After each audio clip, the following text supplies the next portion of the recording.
C'est un peu l'histoire de l'arroseur arrosé, puisque Angela Merkel, souvenez-vous, qui s'était offusquée de voir son téléphone mobile surveillé par les services de renseignement américains.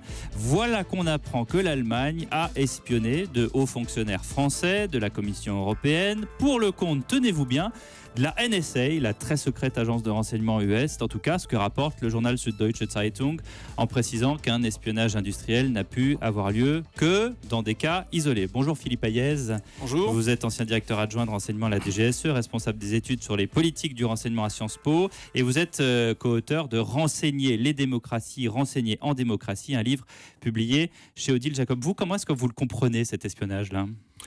C'est un espionnage s'il a eu lieu, en effet, c'est une prudence tout à fait utile.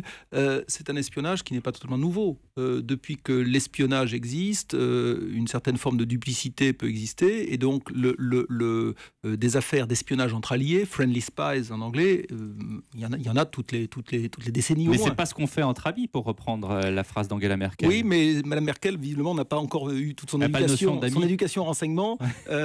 Si les Allemands avaient, comme peut-être les Français d'ailleurs, pris à bras-le-corps les questions de renseignement de manière et on comprend leur histoire, plus directe, ils sauraient que ce genre de pratique existe. Oui, et c'est dangereux ou c'est pas dangereux ? Ça existe, et donc il faut le prendre en compte. Il y a un autre adage qui est plus britannique, qui est de dire il n'y a pas de services de renseignement alliés, il n'y a que des services d'État alliés.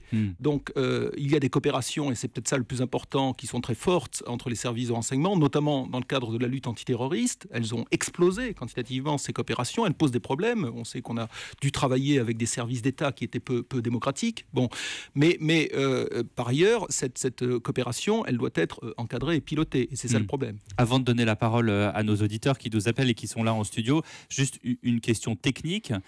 Qu'est-ce qui est espionné ? Mon téléphone portable, quand je suis par exemple un membre de la Commission européenne, mon mail, qu'est-ce qu'il faut que je parle en crypté, une langue que personne ne comprend, qu'est-ce qu'on fait ? Il vaut mieux se taire, mais de manière générale, le renseignement, on ne parle plus d'ailleurs de renseignement technique, SIGINT en anglais, Signal Intelligence, on parle maintenant de renseignement numérique. Tous les supports de communication sont des objets d'intérêt pour les services de renseignement.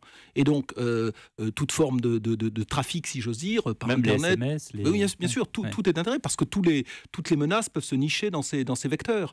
Et donc, c'est un renseignement qui est globalisé, parce que la technologie s'est globalisée.